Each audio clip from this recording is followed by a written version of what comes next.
জাতীয় থেকে আন্তর্জাতিক, প্রান্তিক, জনপদ থেকে নগর, চারপাশে ঠিক কি ঘটছে এই মুহূর্তে তা নিয়েই এখন চারদিক। আপনার সঙ্গে আছি আমি মাঝার মাহবুব। হোলি আর্টিজান হামলার ৮ বছর আজ। ২০১৬ সালের ১ জুলাই রেস্তোরাঁটিতে জঙ্গি হামলার ঘটনায় নিহত হয় ২২ জন। বাংলাদেশে এমন জঙ্গি হামলার ঘটনা আর হবে না বলে দাবি করেছে আইন শৃঙ্খলা রক্ষাকারী বাহিনী, যদিও অনলাইনে এখনও তাদের তৎপরতা রয়েছে বলে দাবি করেছে র্যাব। সোমবার সকাল থেকে হোলি আর্টিজান নিহতদের প্রতি ফুল দিয়ে শ্রদ্ধা জানিয়েছে বিভিন্ন আইন শৃঙ্খলা রক্ষাকারী বাহিনী। হোলি আর্টিজান বেকারিতে ফুল নিয়ে আসেন ইতালি, ভারত, আমেরিকা ও জাপানের রাষ্ট্রদূত। শ্রদ্ধা নিবেদন শেষে মহাপরিচালক জানান, জঙ্গি তৎপরতা নিয়ন্ত্রণে তারা নজরদারি বাড়িয়েছে অনলাইনে। আর পুলিশ বলছে, জঙ্গিবাদের বিষয়ে কোনো ছাড় দেওয়া হবে না। ২০১৬ সালের এই দিনে সন্ত্রাসীদের গুলিতে প্রাণ হারায় ১৮ জন বিদেশি নাগরিক সহ ২২ জন। ডিজাইনের পরপরই আমরা জানি যে সুলাকিয়াতে একটা হামলা প্রচেষ্টা হয়। এরপর কোথাও আসলে জঙ্গিরা সেইভাবে ছোট কিংবা বড় কোনো ধরনের হামলাই করতে পারেনি, বরং আমরাই তারা যেখানে সংগঠিত হওয়ার চেষ্টা করেছে সেখানেই আমরা ইন্টেলিজেন্স সংগ্রহ করে আগেই আমরা অভিযান চালিয়েছি। ফলে জঙ্গিবাদ বা সন্ত্রাসবাদ সেটি পুরোপুরি নিয়ন্ত্রণে ছিল এবং এখনও আছে। বাংলাদেশের যে anti terrorism unit, counter terrorism unit এবং অন্যান্য সহযোগী যে সংগঠনগুলো রয়েছে জঙ্গি দমনের জন্য, তাদের যে দক্ষতা, তাদের যে দূরদর্শিতা, সেটি কিন্তু বাংলাদেশকে অনেক সুন্দর অবস্থায় রেখেছে এবং বিশ্বে একটি রোল মডেল হিসেবে বাংলাদেশ পরিচিতি পেয়েছে। জঙ্গি তৎপরতা ওইভাবে আমরা খুব সুস্পষ্ট, আমাদের কাছে কোনো নাই, তথ্য নাই এবং পরিস্থিতি এখন অনেক বলবো যে অনেকটাই নিয়ন্ত্রণে। শুধু তাই না, আমি এটা দাবি করতে চাই যে Bangladesh is the safest country in the world. এখন এই ধরনের কোনো সংখ্যা আমাদের মধ্যে নাই। আন্তর্জাতিক মানের শিক্ষা প্রতিষ্ঠান হিসেবে ঢাকা বিশ্ববিদ্যালয় উন্নত শিক্ষা ব্যবস্থার মাধ্যমে বাংলাদেশকে এগিয়ে নিয়ে যাবে। আগামী বিশ্বের সঙ্গে তাল মিলিয়ে চলার মতো শিক্ষার্থী তৈরি করছে ঢাকা বিশ্ববিদ্যালয়। ১০৩তম প্রতিষ্ঠা বার্ষিকীতে এমন আশাবাদ ব্যক্ত করেছেন উপাচার্য অধ্যাপক এস.এম. মাকসুদ কামাল। সোমবার টিএসসিতে প্রতিষ্ঠা বার্ষিকীর র্যালি, পতাকা উত্তোলন ও কেক কাটা শেষে এসব কথা বলেন উপাচার্য। তিনি বলেন, ঢাকা বিশ্ববিদ্যালয় একটি সৃষ্টিকারী প্রতিষ্ঠান, শিক্ষা প্রতিষ্ঠান। একটি দেশের স্বাধীনতা অর্জনে ঢাকা বিশ্ববিদ্যালয়ের মতো আর শিক্ষা প্রতিষ্ঠান ভূমিকা রাখতে পারেনি। এ সময় উপাচার্যবৃন্দ, হলের প্রভোস্ট, সিনিয়র শিক্ষক সহ বিভিন্ন পর্যায়ের শিক্ষক শিক্ষার্থীরা উপস্থিত ছিলেন।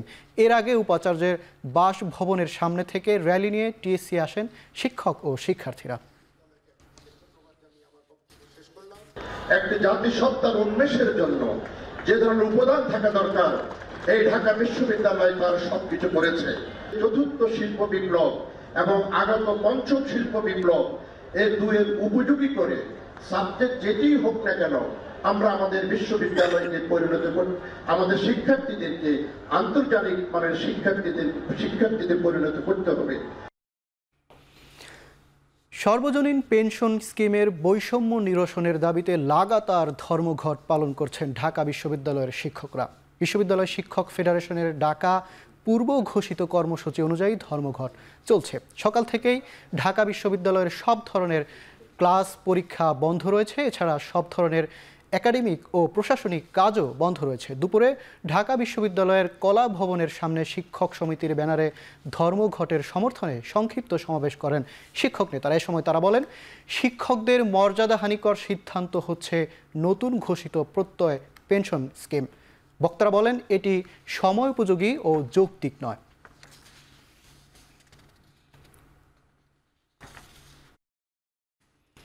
ভূমি উন্নয়ন কর আদায়ের সময়সীমা বাংলা মাস থেকে ইংরেজি মাসে পরিবর্তন করা হলো। এখন থেকে অর্থ বছর অনুযায়ী কর আদায় হবে। ১ জুলাই থেকে পরের বছর ৩০ জুন পর্যন্ত কর আদায় হবে। সকালে এক বিজ্ঞপ্তির মাধ্যমে ভূমি মন্ত্রণালয় এই পরিবর্তনের তথ্য জানায়। আগে বাংলা মাস হিসেবে ১ বৈশাখ থেকে ৩০ চৈত্র পর্যন্ত ভূমি কর আদায় হতো। দেশে নিয়মিত অর্থ বছরের সাথে ভূমি কর আদায় সমন্বয় করতেই এই উদ্যোগ বলে জানিয়েছে মন্ত্রণালয়।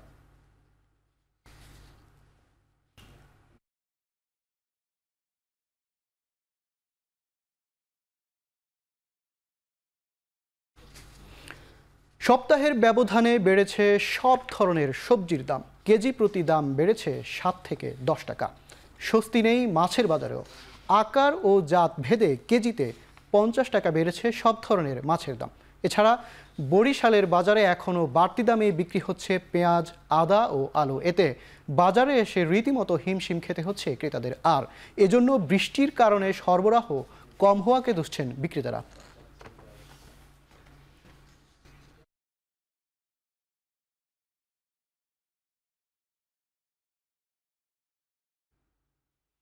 সুনামগঞ্জে আবারও দেখা দিয়েছে বন্যার শঙ্কা। সকাল 6টা পর্যন্ত 39 সেন্টিমিটার বেড়েছে সুনামগঞ্জের সুরমা নদীর পানি।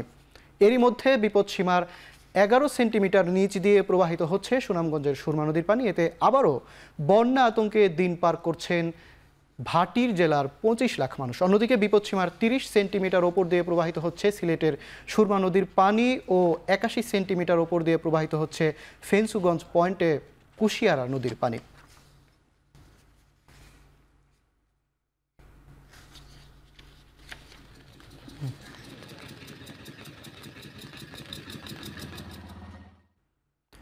অল্প বৃষ্টিতেই কুমিল্লার বিভিন্ন সড়কে তৈরি হয় জলাবদ্ধতা। এতে চলাচলে দুর্ভোগে পড়েন নগরবাসীরা। প্রতি বছর সড়ক ও ড্রেন নির্মাণে শত শত কোটি টাকা ব্যয় করে সিটি কর্পোরেশন। তবে বর্ষা এলেই বৃষ্টির পানিতে সৃষ্টি হয় জলাবদ্ধতা। মেলে না সেসব প্রকল্পের কোনো সুফল। এতে দীর্ঘমেয়াদী জলাবদ্ধতায় দুর্ভোগে পড়েন স্কুল কলেজগামী শিক্ষার্থী ও অফিসগামীরা। এজন্য সিটি কর্পোরেশনের অপরিকল্পিত ড্রেনেজ ব্যবস্থাকে দুষছেন স্থানীয়রা।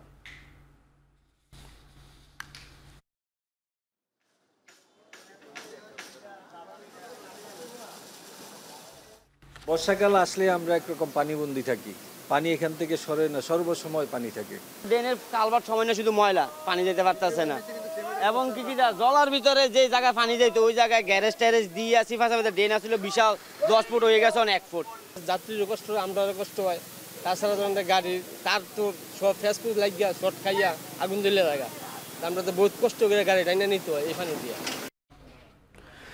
টানা দুদিনের ভারী বৃষ্টিতে নাজেহাল চট্টগ্রামবাসী। এমন পরিস্থিতিতে দেখা দিয়েছে পাহাড় ধসের শঙ্কা। এরই মধ্যে পাহাড়ে ঝুঁকিপূর্ণভাবে বসবাসকারীদের সরে যেতে মাইকিং করেছে জেলা প্রশাসন ও সিটি কর্পোরেশন। আবহাওয়া অফিস জানায়, চট্টগ্রাম কক্সবাজারের পাশাপাশি 3 পার্বত্য জেলায় ভারী বৃষ্টি আরও 2 দিন অব্যাহত থাকবে। সঙ্গে রয়েছে পাহাড় ধসের ঝুঁকিও। এর আগে গত মাসে কক্সবাজার ও বান্দরবানে পাহাড় ধসে 12 জনের মৃত্যু হয়। জেলা প্রশাসনের হিসেবে চট্টগ্রামে 26টি পাহাড় ধসে 6,558টি পরিবারের অন্তত 30,000 মানুষ অবৈধভাবে বসবাস করে। এর মধ্যে 16টি পাহাড় সরকার ও বিভিন্ন সংস্থার ও 10টি ব্যক্তি মালিকানাধীন। মূলত অবৈধ পাহাড় কাটায় ভারী বৃষ্টি হলেই মাটি নরম হয়ে ধস হয়। গত 15 বছরে চট্টগ্রাম বিভাগে পাহাড় ধসে অন্তত 450 জনের প্রাণহানি হয়েছে।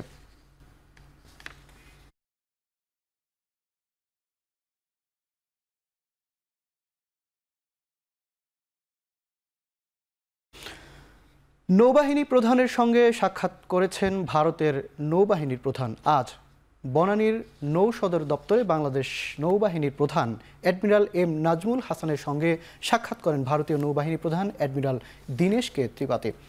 সকালে শিখা অনির্বাণে পুষ্পস্তবক অর্পণ করেন ভারতীয় নৌবাহিনী প্রধান। এ সময় মহান স্বাধীনতা যুদ্ধে শহীদ সশস্ত্র বাহিনীর সদস্যদের স্মৃতির প্রতি শ্রদ্ধা জানান তিনি।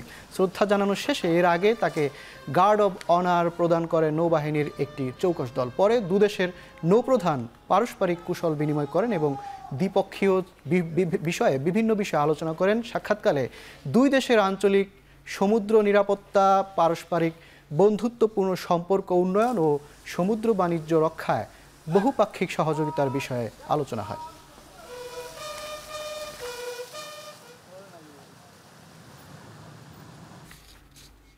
এখন চারদিকে নিচ্ছি ছোট্ট একটা বিরতি, ফিরছি একটু পরে।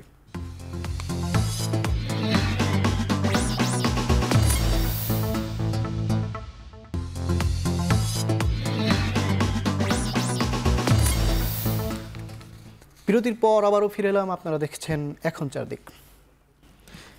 এবার আন্তর্জাতিক সংবাদ। ভারী বৃষ্টিতে ইউরোপের বিভিন্ন দেশে ভয়াবহ বন্যা। চলতি সপ্তাহে ফ্রান্স, সুইজারল্যান্ড ও ইতালিতে বন্যা ও ভূমিধসে প্রাণ হারিয়েছে কমপক্ষে 7 জন। আল্পস পর্বতমালার দক্ষিণে ভূমিধসের কবলে সুইজারল্যান্ডের টিকিনো অঞ্চলের বাসিন্দারা। দুর্যোগপূর্ণ আবহাওয়ার কারণে বন্ধ করে দেওয়া হয়েছে সুইজারল্যান্ডের সব ধরনের রিসোর্ট ও ক্যাম্প। ফ্রান্সের রাইন নদীর পানিতে তলিয়ে গেছে আশপাশের এলাকা। ইতালিতে বন্যার্তদের নিরাপদ স্থানে সরিয়ে আনতে শতাধিক অভিযান চালিয়েছে উদ্ধারকারী দল। চলতি সপ্তাহে পরিস্থিতি অপরিবর্তিত থাকার আভাস দিয়েছে আবহাওয়া অধিদপ্তর।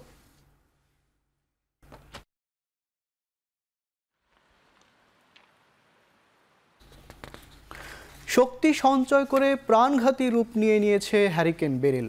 মাত্র ৪২ ঘন্টার মধ্যে নিম্নচাপটি পরিণত হয়েছে ক্যাটাগরি 4 মাত্রার ঘূর্ণিঝড়ে। আটলান্টিক মহাসাগরের ইতিহাসে এমন ঘটনা হয়েছে মাত্র 6 বার। বর্তমানে বার্বাডোজের দিকে 200 কিলোমিটারের বেশি গতিতে আগাচ্ছে হ্যারিকেনটি। বার্বাডোজ ছাড়াও Saint Lucia, Grenada, Saint Vincent সহ কয়েকটি দ্বীপপুঞ্জে জারি করা হয়েছে জরুরি সতর্কতা। হ্যারিকেনের শঙ্কায় ফিলিং স্টেশন ও সুপারমার্কেটে ছিল বাসিন্দাদের উপচে পড়া ভিড়। চলতি সপ্তাহে ক্যারিবীয় দ্বীপপুঞ্জে বেরিল আঘাত আনতে পারে বলে আভাস দিয়েছে আবহাওয়া দপ্তর।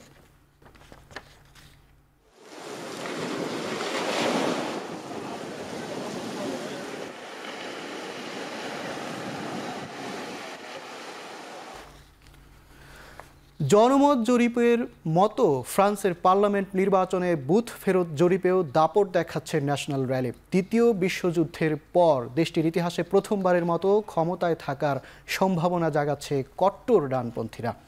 বুথ ফেরত জরিপের সবশেষ তথ্য বলছে নির্বাচনের প্রথম ধাপে সর্বোচ্চ 34% ভোট পেয়েছে ন্যাশনাল র্যালি।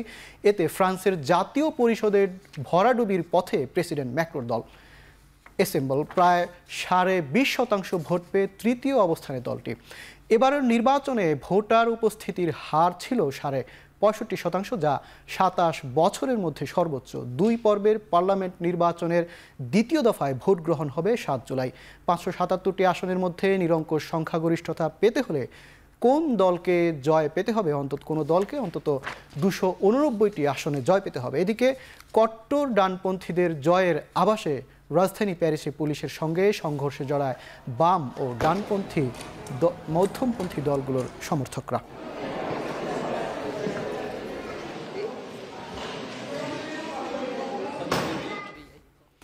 $470 কোটি বিমানের যন্ত্রাংশ নির্মাতা প্রতিষ্ঠান স্পিরিট অ্যারো সিস্টেম কিনে নিচ্ছে মার্কিন বিমান নির্মাতা প্রতিষ্ঠান বোয়িং। বোয়িং জানায় মোট $830 কোটি চুক্তি হচ্ছে। প্রতি শেয়ারের জন্য $37 দিতে সম্মত হয়েছে বোয়িং।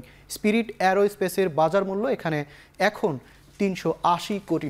চলতি বছর বোয়িংয়ের বিমানে যাত্রীর ত্রুটি দেখা দেওয়ার পর এই সিদ্ধান্ত নিয়েছে কর্তৃপক্ষ। বোয়িংয়ের পাশাপাশি এয়ারবাসও স্পিরিট অ্যারোস্পেস থেকে বিমানের যন্ত্রাংশ কেনে। চলতি বছরই বোয়িংয়ের প্রধান নির্বাহীর দায়িত্ব ছেড়ে দিচ্ছেন ডেভিড কালহোন। তিনি বলেন, স্পিরিট অ্যারোস্পেস বোয়িং কিনে নিলে বিমানগুলোর মান আরও উন্নত হবে। 2025 সালে চূড়ান্ত চুক্তি হবে 2 প্রতিষ্ঠানের মধ্যে।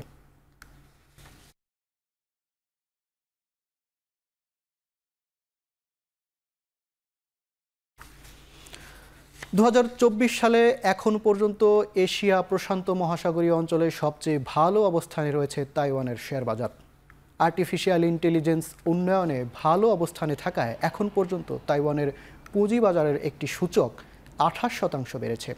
তাইওয়ান সেমিকন্ডাক্টর প্রস্তুতকারক প্রতিষ্ঠানের শেয়ারের দর বছরের প্রথমার্ধে 63% বেড়েছে। হনহাই প্রিসিংশন ইন্ডাস্ট্রির শেয়ারের দর বেড়েছে 105%। মূলত আর্টিফিশিয়াল ইন্টেলিজেন্স আর কেন্দ্রীয় ব্যাংকের নীতির কারণে তাইওয়ানের শেয়ার বাজার এত চাঙ্গা হয়েছে। ইতিহাসের এশিয়ার শেয়ার বাজারের জাপানের অবস্থান এখন দ্বিতীয়। নিক্কেইয়ের সূচক বছরের প্রথমার্ধে বেড়েছে 18%।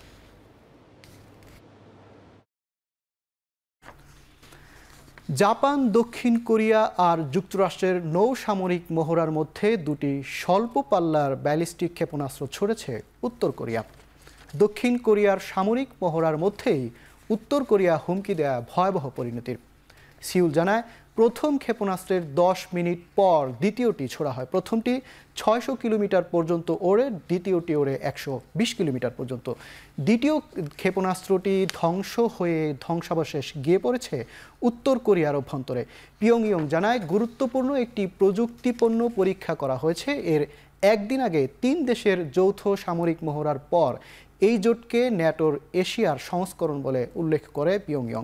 সর্বোচ্চ নেতা কিম জং উনের সময়কালে পরমাণু হামলায় সক্ষম ক্ষেপণাস্ত্র প্রস্তুত আর পরীক্ষা করছে উত্তর কোরিয়া।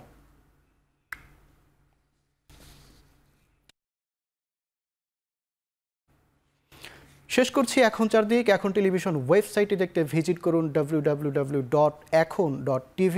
ফেসবুকে ভিজিট করুন facebook.com/c/tv.ekhon। ইউটিউবে ভিজিট করুন youtube.com/c/ekhon TV।